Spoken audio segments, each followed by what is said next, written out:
পাবদা মাছ রান্না করবো আজকে আমি। আসসালামু আলাইকুম, সবাই কেমন আছে? না না, এগুলো নারকেলি মাছ। তো নারকেলি মাছগুলো আমি কেটে ধুয়ে পরিষ্কার করে নিছি। এখানে আমি পেঁয়াজ মরিচ কেটে নিছি, মরিচ গোটা করেও দিব, তার জন্য একটু কেটে দিছি 2-3টা গোটা দিব, তারপর আবার মরিচের গুঁড়োও দিব। তো মাছগুলো ভাজার জন্য হলুদ মরিচ লবণ দিয়ে মাখিয়ে তারপরে এখানে তেলের মধ্যে দিয়ে দিছি।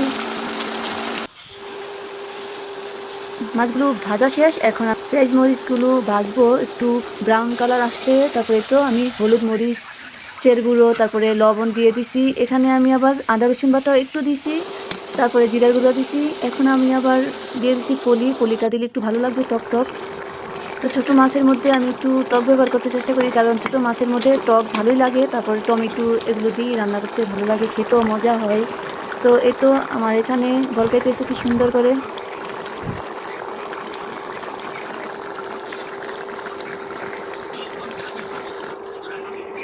তো আমি কাঠি বা খুঁচুনি লাগাবো না, একটু হাতে দিয়ে করিয়াটা ধরে একটু নাড়াচাড়া করলাম। তো এখানে আমি আবার কিছু মাছ রেখে দিছি ভাজা। এই মাছগুলো এখন আমি ভর্তা বানাবো, তার জন্য এখানে আমি শুকনো মরিচ নিচ্ছি, তারপরে সব কিছু নিলাম। তো এই তো আমি ভর্তাটা বেটে নিচ্ছি পাটার মধ্যে। আর আমার দিয়ে মাছ রান্না হয়ে গেছে। তো সবাই ভালো থাকেন, আল্লাহ হাফেজ।